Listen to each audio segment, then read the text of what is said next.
조선시대 양반집 아들 김정호가 서당에 가지 않고 노는 사이 시종 돌쇠는 몰래 서당 마루 끝에서 훈장의 가르침을 엿들었습니다. 돌쇠의 총명함과 배움에 대한 열망을 알아본 훈장은 그에게 몰래 책을 건네주며 학문의 길을 열어주었습니다. 이는 훗날 돌쇠의 운명을 바꿀 중요한 시작점이었습니다. 깊은 가을, 샛노랗게 물든 은행잎이 바람에 흩날리는 고즈넉한 시골길이었습니다. 한 무리의 아이들이 제잘거리며 서당 쪽으로 향하고 있었습니다. 그 뒤를 정호와 그의 시종 돌쇠가 따르고 있었습니다. 정호는 킁킁거리는 소리를 내며 인상을 찌푸렸습니다. 돌쇠는 묵묵히 고개를 숙여 정호의 뒤를 따랐습니다. 멀리서 아이들의 웃음소리가 들려오고 있었습니다. 에이, 지겨운 글공부. 매일같이 서당골에 틀어박혀 고리타분한 책만 들여다보라 하니 어찌 답답하지 않겠느냐? 소인은 마땅히 도련님을 모셔야 하옵니다. 됐느니라. 오늘은 서당에 가지 않을 것이다. 나는 저기 저 개울가에서 물고기나 잡을 요량이니 너는 내 대신 서당에 다녀온 듯이 하고 일러라. 훈장께는 내가 배탈이 났다 하면 될 게다. 돌쇠는 순간 멈칫했습니다. 이내 고개를 더 깊이 숙였습니다. 허나 도련님, 소인이 어찌 감히. 시끄럽다. 내가 감히 내 명을 거역하려 드는 게냐? 내까지 천 것이 어찌 양반의 거동을 헤아리려 드느냐? 얼른 서당으로 가거라. 내가 해질녘에 다시 그리 갈 터이니. 정호는 휙 돌아서 개울가 쪽으로 총총걸음으로 사라졌습니다. 돌쇠는 홀로 남겨진 길 위에서 정호의 뒷모습을 한참 바라보았습니다. 그의 표정에는 깊은 번민이 서려 있었습니다. 고즈넉한 서당 마루에 아이들의 낭낭한 글 읽는 소리가 울려 퍼지고 있었습니다. 최 훈장은 점잖은 얼굴로 아이들을 가르치고 있었죠. 돌쇠는 서당 마루 한 구석 그림자진 기둥 뒤에 몸을 숨기고 조용히 앉아 있었습니다. 학동들의 책 읽는 소리와 훈장의 설명에 귀를 기울이는 그의 눈빛은 형형하게 빛나고 있었습니다. 돌쇠는 다른 이들의 목소리를 따라 입술을 오물거리며 글자를 되뇌었습니다. 그의 눈은 훈장의 손짓과 아이들의 책장을 뚫어져라 쫓았습니다. 훈장은 아이들을 둘러보다 문득 마루 끝 돌쇠가 숨어있는 곳을 힐끗 바라보았습니다. 훈장의 입가에 희미한 미소가 걸렸습니다. 그는 돌쇠의 존재를 이미 알고 있는 듯했습니다. 수업이 끝나고 아이들이 왁자지껄 서당을 나섰습니다. 돌쇠는 아이들이 모두 사라진 후에도 홀로 남아 마루에 떨어져 있는 나뭇잎을 조심스럽게 쓸고 있었습니다. 그때 훈장이 그의 곁으로 다가왔습니다. 돌쇠야. 돌쇠는 깜짝 놀라 몸을 움츠렸습니다. 당황한 기색이 역력한 채 고개를 숙여 훈장 앞에 섰습니다. 훈장 나으리. 혼내지 않으니 두려워 말아라. 너는 글을 배우고 싶은 게로구나. 돌쇠는 고개를 들지 못하고 어깨를 더욱 움츠렸습니다. 자신의 천한 신분을 스스로 상기하는 듯했습니다. 쇳내 같은 천것이 어찌 글을 배울 수 있겠사옵니까? 도련님께서 아시면 큰 노여움이 있으실 것입니다. 배움에는 신분과 귀천이 없는 법이니라. 너의 총명함은 이미 하늘이 내린 재능이니 어찌 이를 썩힐 수 있겠느냐? 매일 해질녘 아무도 모르게 다시 서당으로 오너라. 내가 너에게 글을 가르쳐 주마. 우선 이 책을 주마. 훈장은 품속에서 낡았지만 귀한 서책 한 권을 꺼내 돌쇠에게 건넸습니다. 돌쇠는 떨리는 손으로 책을 받아들었죠. 그의 눈가에 이슬이 맺혔습니다. 꿈에서조차 상상하지 못했던 배움의 기회에 그는 벅찬 감정을 억누르지 못했습니다. 돌쇠가 훈장에게 몰래 글을 배우고 있음을 알게 된 돌쇠 주인 정호는 시종의 신분으로 글을 배우는 것에 분노하며 돌쇠를 더욱 혹독하게 괴롭혔습니다. 그러나 돌쇠는 김정호의 횡포에도 굴하지 않고 끈질기게 학문에 매진했습니다. 깊은 밤 대갓집 횡랑채 한 구석, 작은 방에서 희미한 등잔불이 새어나오고 있었습니다. 돌쇠는 낡은 책상 앞에 앉아 훈장에게 받은 서책을 소중히 펼쳤습니다. 그의 눈은 글자 하나하나를 놓칠세라 뚫어지게 응시했습니다. 낮에 익힌 글귀를 소리내어 되뇌는 그의 목소리는 작지만 또렷했습니다. 그의 얼굴에는 배움의 기쁨과 함께 알 수 없는 불안감이 스쳐 지나갔습니다. 혹여 이 작은 등잔불이 들켜 자신의 은밀한 배움이 발각될까봐 조심하는 듯했습니다. 어느 날 아침 정호는 평소보다 일찍 일어났습니다. 간밤에 희미하게 들린 돌쇠의 글 읽는 소리가 그의 심기를 거슬렀던 까닭입니다. 정호는 돌쇠의 방으로 향했고 문틈으로 새어나오는 낮은 목소리가 그의 귀에 닿았습니다. 돌쇠야, 일어났느냐?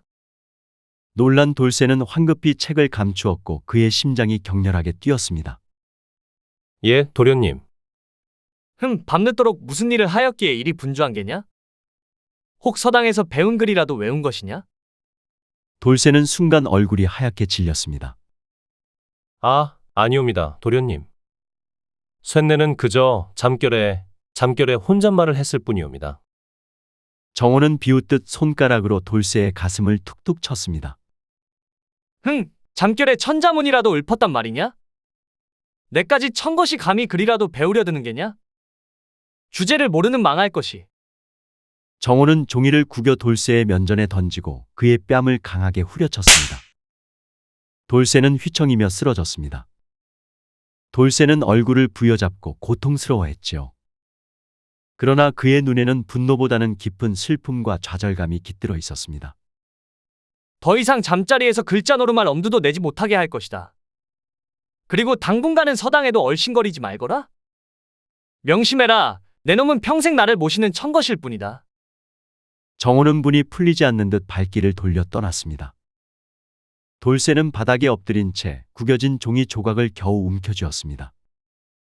눈물인지 땀인지 모를 물방울이 바닥에 떨어졌습니다. 그러나 그의 마음속에는 글을 배우고자 하는 불씨가 꺼지지 않고 오히려 더욱 강하게 타올랐습니다. 하지만 그날부터 돌쇠의 고난은 더욱 심해졌습니다. 정호는 시시때때로 돌쇠를 괴롭혔고 때로는 서당 가는 길에 돌쇠에게 무거운 짐을 지워 서당에 늦게 도착하게 만들었으며 때로는 밤늦게까지 고된 일을 시켜 글 공부할 기운조차 없게 만들었습니다. 하지만 돌쇠는 단 한순간도 배움을 포기하지 않았습니다. 남들이 잠든 새벽녘 혹은 틈이 날 때마다 그는 품속에 숨겨둔 낡은 책을 펼쳐 들었습니다. 글자 하나하나에 그의 모든 열망과 희망을 담아 외우고 또 외웠습니다. 그의 손때 묻은 서책은 너덜너덜해졌지만 그럴수록 그의 학문은 더욱 깊어졌습니다. 계절이 몇 번 바뀌고 그의 학문은 깊이를 더해 사서삼경과 주역 8괴에 이르기까지 웬만한 양반 자제들보다 월등한 경지에 올랐습니다. 최 훈장은 이따금 깊은 탄식을 내쉬었습니다. 돌쇠야, 너의 재주는 참으로 아깝도다. 이대로 천한 신분으로 묻혀 지내기에는 하늘이 주신 재능이 너무나 뛰어나니 내 어찌 이를 좌시할 수 있겠느냐. 최 훈장은 돌쇠의 비범함에 감탄하면서도 그의 신분이 가로막는 현실의 안타까움을 금치 못했습니다. 돌쇠는 그저 묵묵히 고개를 숙였습니다. 그를 깨우칠수록 세상의 이치를 알게 되었고 자신의 처지가 더욱 명확히 다가왔습니다. 최 훈장은 며칠 밤낮을 고민한 끝에 큰 결심을 했습니다. 돌쇠의 비범한 재능이 묻히는 것을 안타깝게 여겨 김정호의 아버지인 김진사를 찾아가 돌쇠의 면천을 설득하기로 했습니다. 처음에는 완강히 반대하던 진사는 훈장의 끈질긴 설득과 돌쇠의 학문적 성취를 확인한 후 마침내 돌쇠를 면천시켜 주었지요. 이는 돌쇠의 삶에 있어 중대한 전환점이 되었습니다. 정호의 아버지인 김진사는 훈장을 반갑게 맞았습니다. 최 훈장께서 이 늦은 시각에 무슨 일로 발걸음하셨소? 소인 드릴 말씀이 있어 황송하오나 진사 어르신께 간청드릴 것이 있사옵니다. 간청이라니요? 무엇이 그리 급하기에 이리 밤중에 찾아오셨소? 다름이 아니라 어르신 댁의 시종 돌쇠에 관한 일이옵니다. 진사는 얼굴을 찌푸렸습니다. 돌쇠가 사고를 쳤는가 하는 표정이었습니다. 그것이 무슨 못된 짓을 하였단 말이오? 제가 엄히 다스릴 터이니 훈장님께선 마음 놓으십시오. 아니옵니다, 어르신. 돌쇠는 결코 허튼 짓을 아니하였사옵니다.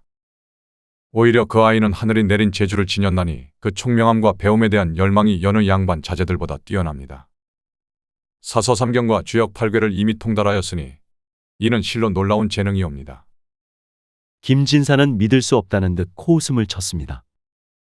설마 천것이 그를 깨우쳤기로서니 어찌 양반의 학문에 비할 수 있겠소? 과장된 말씀이요. 감히 과장된 말씀을 올릴 리가 있겠나이까. 어르신께서 친히 돌쇠에게 그를 물어보시면 소인의 말이 허언이 아님을 아시게 될 것입니다. 저 아이를 이대로 천한 신분으로 묻어두기에는 나라에 큰 손실이 될 것이옵니다. 부디 그 아이를 면천시켜 주시어 뜻을 펼칠 기회를 주소서. 진사는 잠시 침묵했습니다. 훈장의 간절한 눈빛과 확신에 찬 목소리에 흔들리는 듯했습니다. 그러나 가문의 체면과 신분 제도가 그의 발목을 잡았습니다. 이는 도무지 있을 수 없는 일이요. 천한 종놈을 면천시킨다니.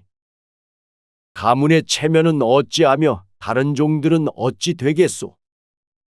어르신, 사람이 사람다운 대접을 받는 것은 하늘의 도리이옵니다. 돌쇠의 학문과 인품은 이미 양반에 그것에 뒤지지 않사옵니다. 부디 큰 뜻으로 헤아려 주소서. 만일 저 아이가 장차 큰 인물이 된다면 어르신의 너그러운 덕망은 천하의 길이 빛날 것이옵니다. 이는 가문의 영광에도 결코 누가 되지 않을 것이옵니다. 훈장은 돌쇠의 학문적 성취를 구체적으로 열거하며 그의 잠재력을 피력했습니다. 김진사는 훈장의 끈질긴 설득에 결국 고개를 끄덕였습니다. 그의 마음속에는 한편으로 신분 상승을 통한 성공이 가문에 가져다줄 이익에 대한 계산도 있었습니다.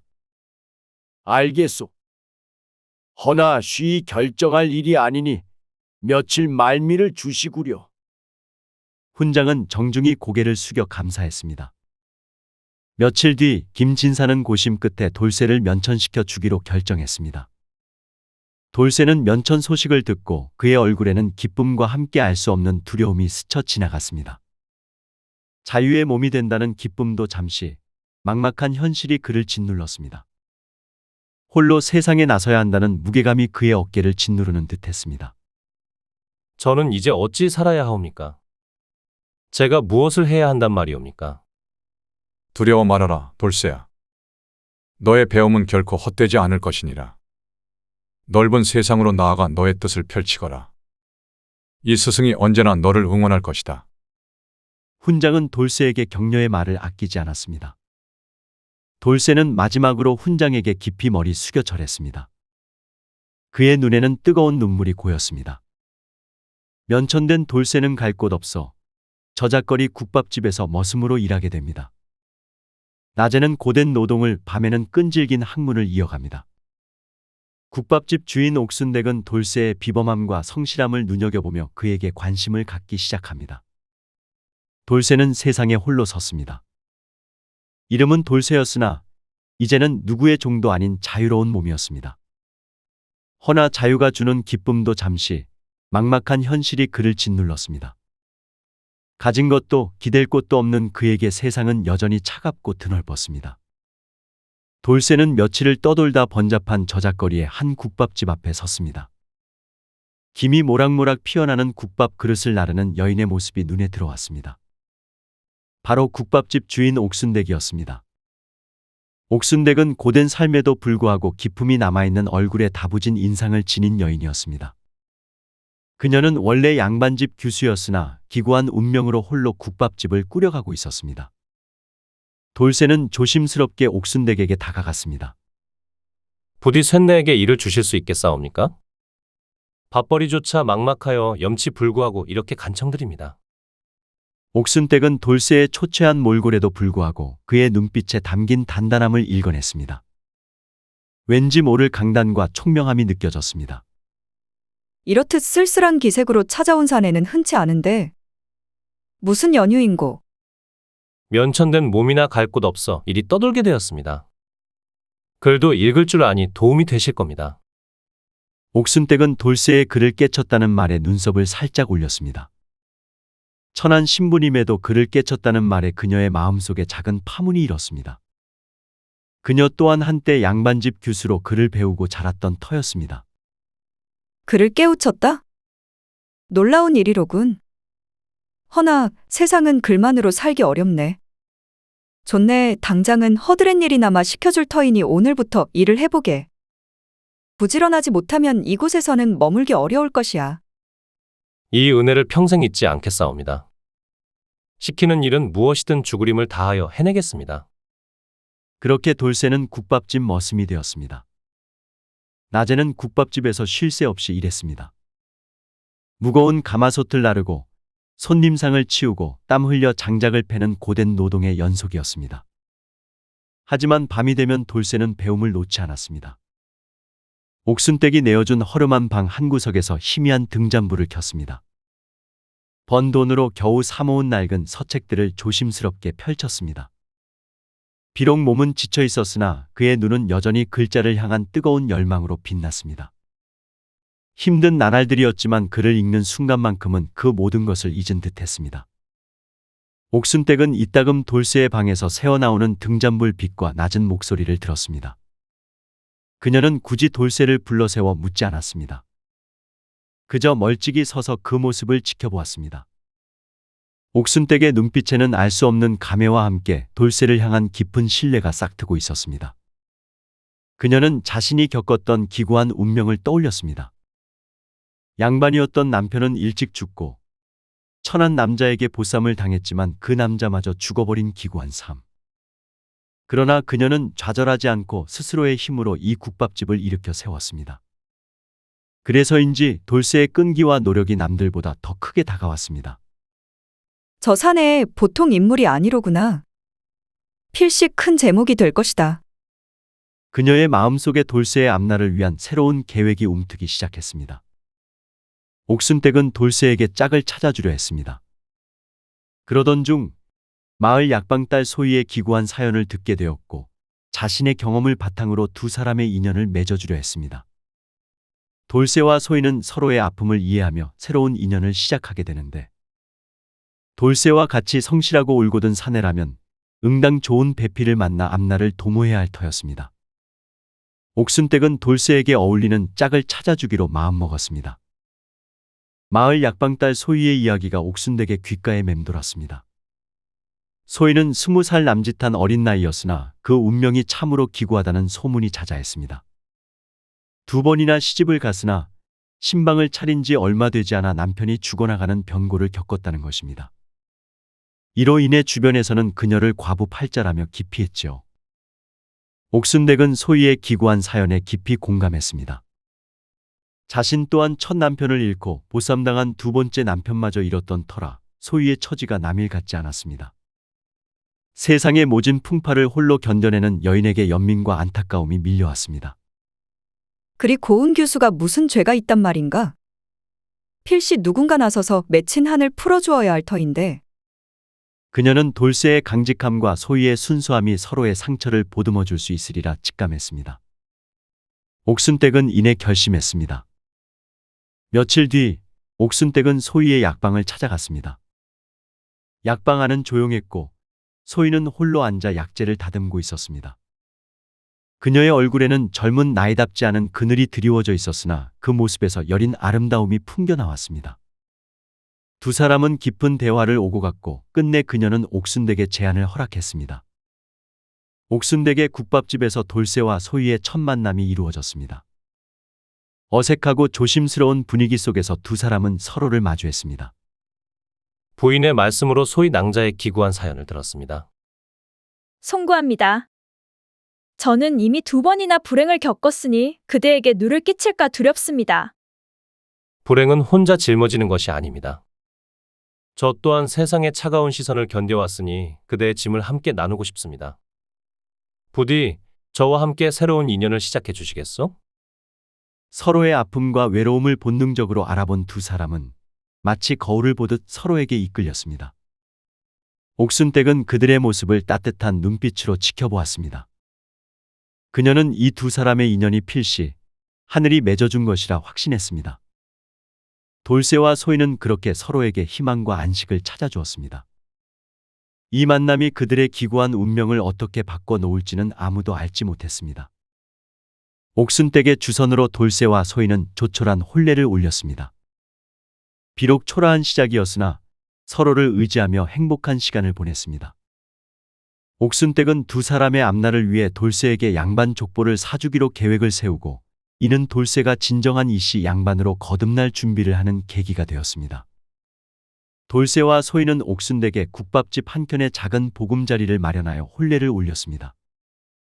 비록 번듯한 혼례는 아니었으나 두 사람의 얼굴에는 세상 그 어떤 부부보다도 깊은 행복이 서려 있었습니다. 서방님, 일이 행복해도 되는지 모르겠습니다. 그리 말하지 마시오. 이제 우리는 하나 된 몸.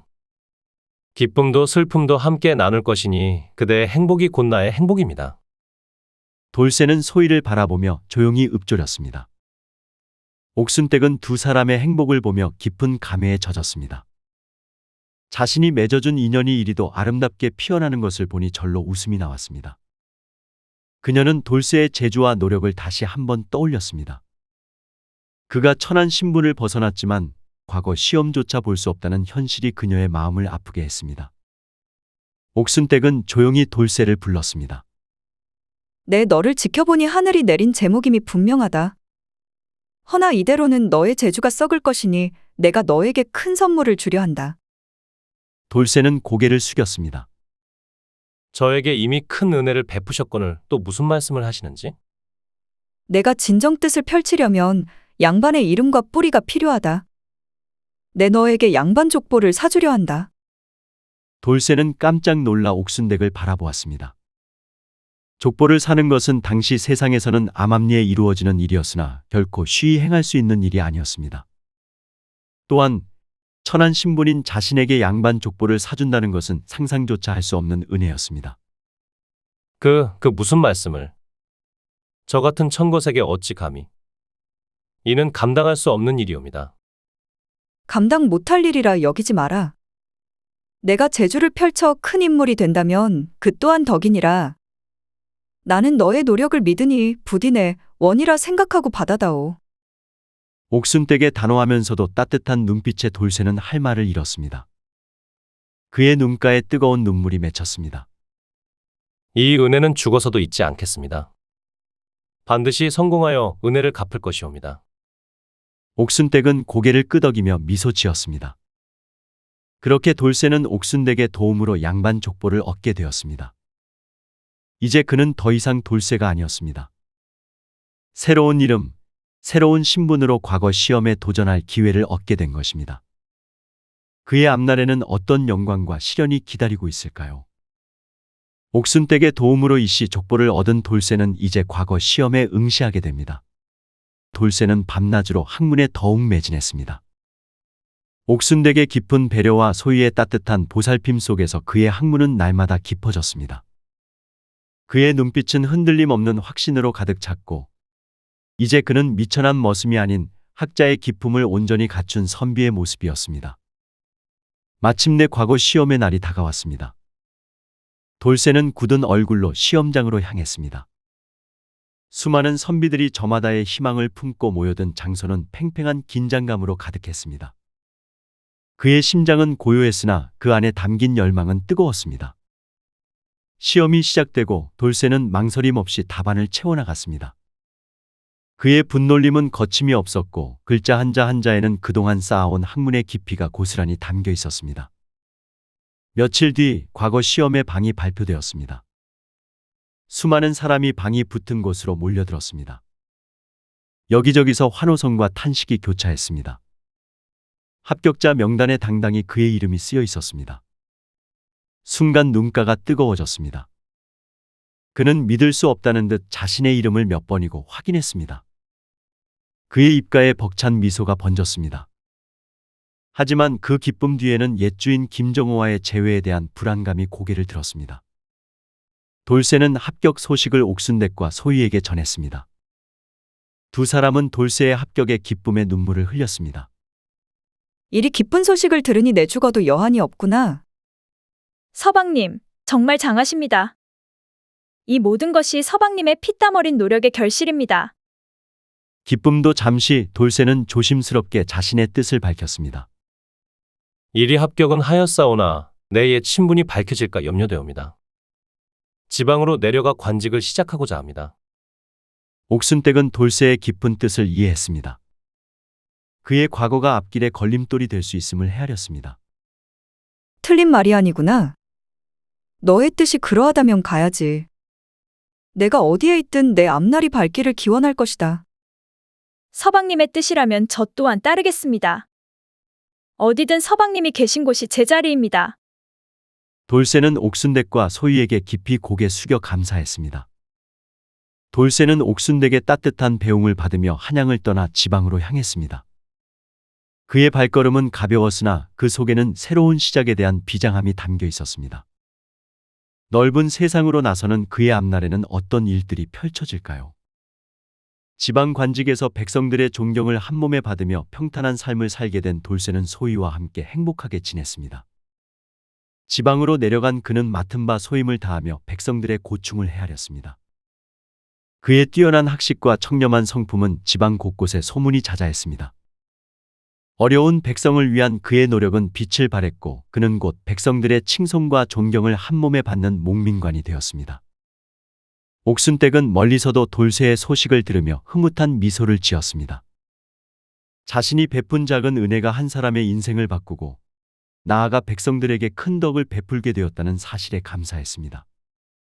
그의 삶은 한때 천하고 미천했지만 이제는 옥순댁과 훈장 그리고 소희의 헌신과 그의 끈질긴 노력으로 가장 빛나는 행복으로 마무리되었습니다.